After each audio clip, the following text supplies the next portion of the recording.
Hello, 2nd of December, tip number 2. So we're looking at a sensory plan for the month. It's all about the problems and the pressures on neurodivergent individuals and families' expectations. They're all going to rise in December. Routines, the world gets louder, it gets brighter, it gets busier. So today we're focusing on one small, manageable idea that can help reduce stress and make this season feel more predictable and supportive. What is a sensory plan of the month? Well, a sensory plan is simple.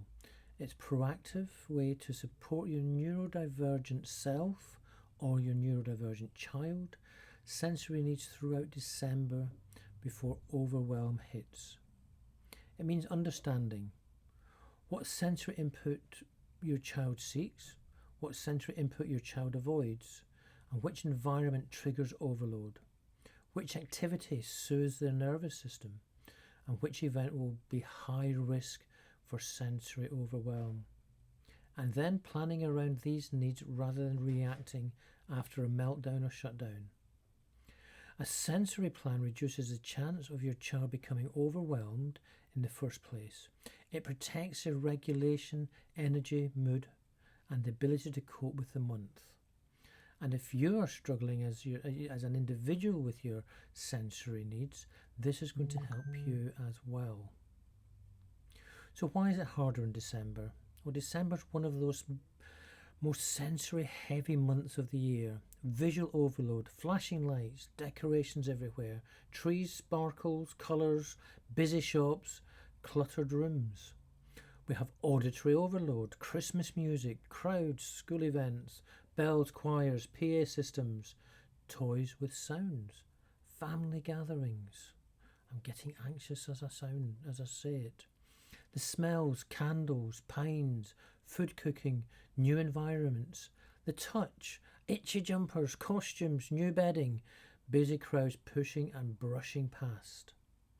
Then we have the unfamiliar foods, increased sugar, strong flavours, proprioception and vestibular. That was easy for me to say. The lack of routine and movement, too much sitting, overstimulation from excitement. Every sense is put under pressure. This is why the neurodivergent individual and child often become more reactive, more emotional, more rigid, more avoidant, more sensitive, more dysregulated. And we end up quicker to meltdowns and shutdowns. A sensory plan will prevent these triggers from stacking up. So, plan sensory breaks every day. Not only when overwhelmed, proactively include quiet time, movement time, deep pressure, stimming, sensory play, and rest. Lower sensory demands in the home. Keep lights softer if you can, fewer decorations, calm colours, predictable spaces. Choose one decorated room instead of many. Choose a corner. Introduce decorations slowly. Don't transform the house overnight. Add items several days so the child adjusts gradually. Use sensory tools before busy events. Example, weighted blankets, movement breaks, sensory swings if you can, or go to the park, jumping, deep pressure squeezes, fidget toys, compression clothing. This helps prevent overwhelm later. Prepare for known sensory triggers. If loud noises are hard, pack ear defenders. If crowds are hard, go early or don't go at all. If lights are hard, bring sunglasses or a hoodie. If smells are hard, often scent-free safe spaces of a familiar scarf. Reduce sensory expectations after school. School is a sensory marathon in December. Make home quiet, predictable, and low demand. Create a sensory escape plan for events. Have a quiet room, a car break, a safe person, and an exit strategy. Use simple scripts. If it gets too much, we can leave anytime. You can tell me if you need a break. Protect your sensory rest days. Plan days with no events, no visitors, minimum sensory input, regulation time. These days are nervous system rest days. Know yourself, know your child's sensory profile. Are they seekers, avoiders, or both? Plan activities that meet their needs instead of working against them.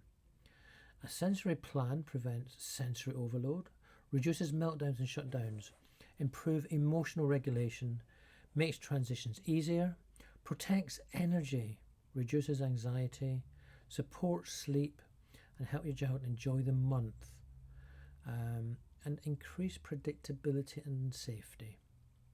It removes pressure not just from yourself or your child, but from everyone.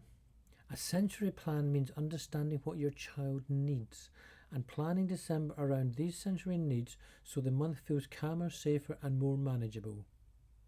Remember, the real goal isn't to create a perfect Christmas. It's to create a Christmas that works for you. A Christmas that honours sensory needs, emotional needs, and energy levels. A Christmas that doesn't push anyone beyond their limits. Whatever today's tip looks like for you, take it gently and make your own. You're doing the best you can, and that's enough. I'll see you tomorrow in day 3.